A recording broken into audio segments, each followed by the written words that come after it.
Here's the truth about sales. You don't lose deals because your offer is bad. You lose deals because you don't know how to handle objections. I need to think about it, I don't have the money, send me more info. Most beginners freeze when they hear these, but once you know how to handle them, you can turn almost any no into a yes. And I've seen the proof. Some of the top closers on my team use these exact frameworks to close up to $50,000 in cash collected a month, helping the education company we worked for hit more than $5 million a month in revenue. And for me, mastering objections opened doors too. It even helped me land opportunities working with Sneeko. So in this video, I'm going to break down the most common objections and show you exactly how to handle them step by step. By the end, you'll never get stuck on a sales call again.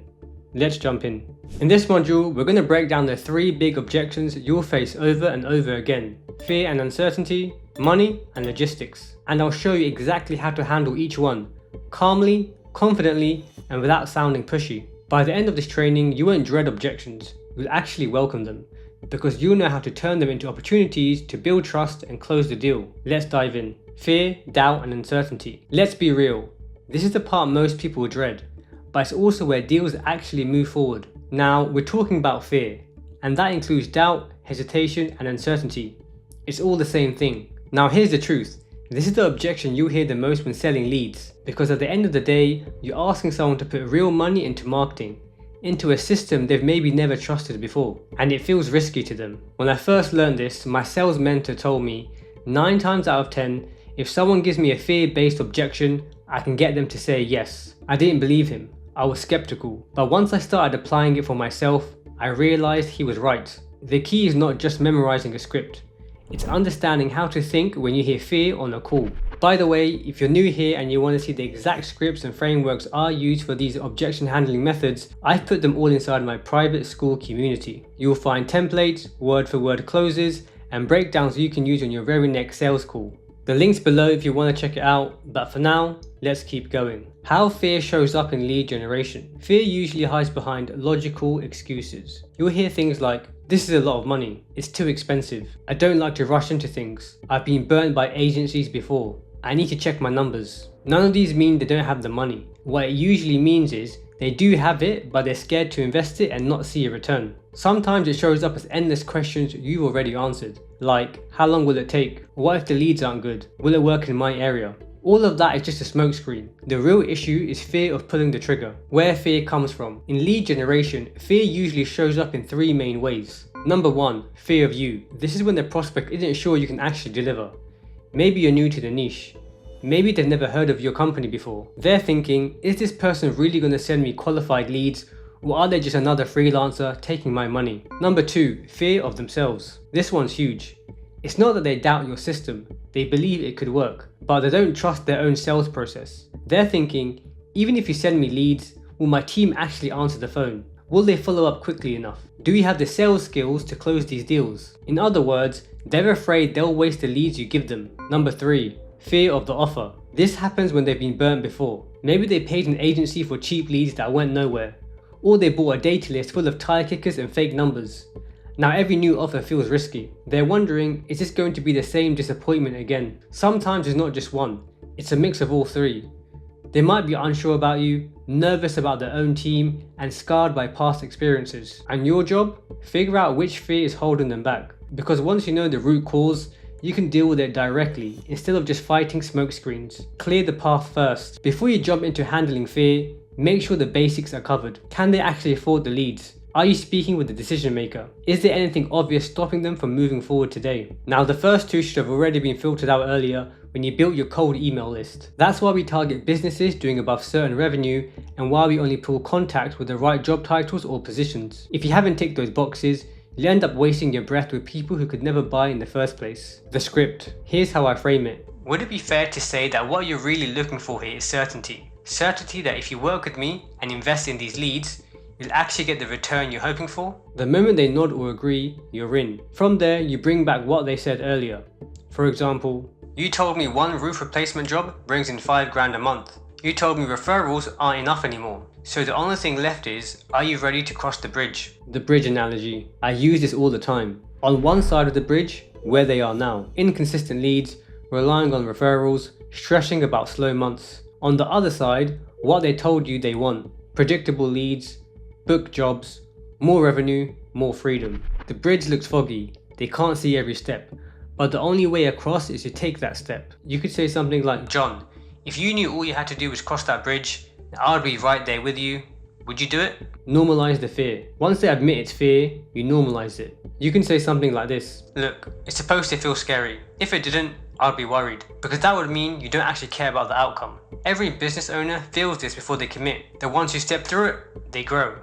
The ones who don't, they stay stuck with the same problems. That instantly makes the fear less powerful. The identity close. Then bring in their future self. You can say something like this. Let me ask you, the version of you that's already making an extra $250k a year, running a business with leads coming in every day, how would that person make this decision right now? 9 times out of 10, that future version says yes.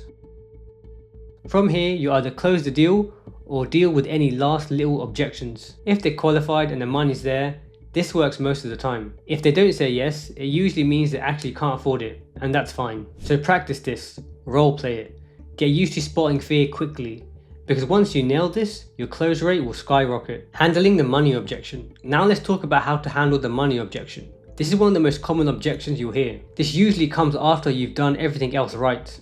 You've explained what you do, you've answered their questions, you've handled their doubts, and when it's decision time, the last thing they say is, it's a lot of money, or I just need to check my finances. Sound familiar? Here's the thing, not all money objections are actually about money.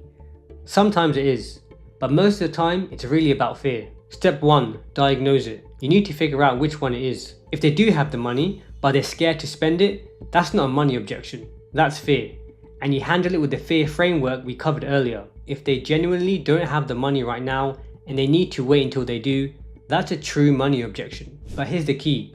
Most of the time when someone says it's too expensive, what they really mean is, I'm nervous about investing. Step 2, the tie down. Here's the first thing I say. I totally get it, but money aside, do you feel like what we do here can actually get you to where you want to go? If they say yes, I follow up with, alright, so if you had the 15k sitting in the bag right next to you right now, would you go ahead with it?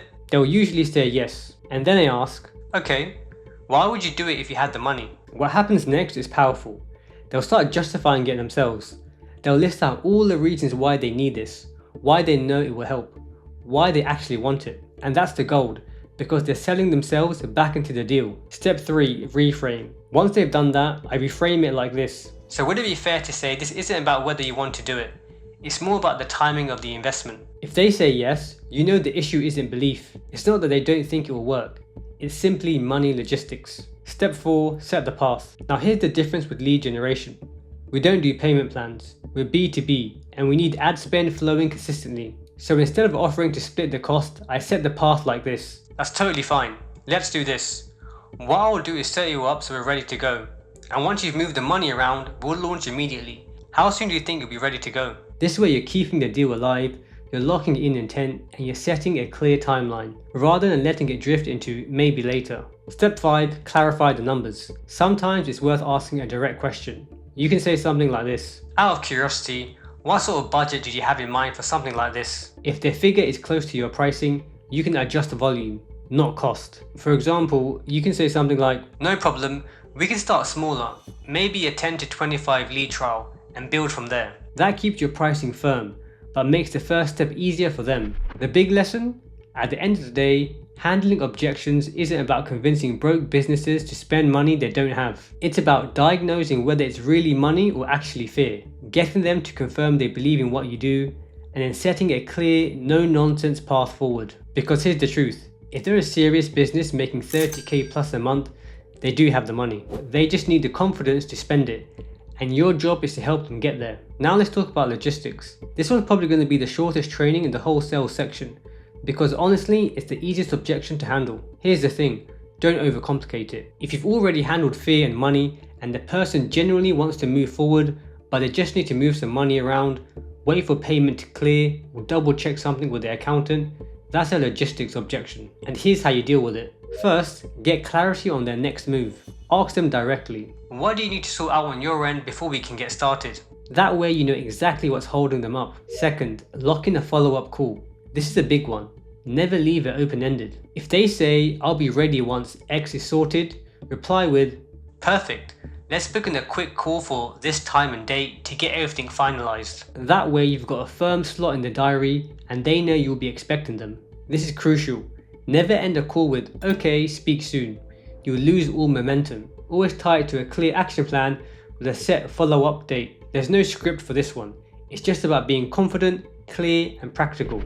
So the formula is simple. Understand their next step, lock in the follow-up call, close the deal when the time comes. That's it. Nothing fancy, nothing complicated. Remember, logistics is the simplest objection in the world. 9 times out of 10, it's just a matter of days before they're fully on board. And that wraps up this training. If you'd like the full word-for-word sales script I just walked you through, I've uploaded it inside my private school community. This is the same framework the top closers of my old sales team used to use to close up to $50,000 a month in cash collected. Along with that, you'll find extra resources, email templates, objection handling frameworks, and more scripts you can plug straight into your business. So head over, join in, and grab the script. I'll see you on the inside.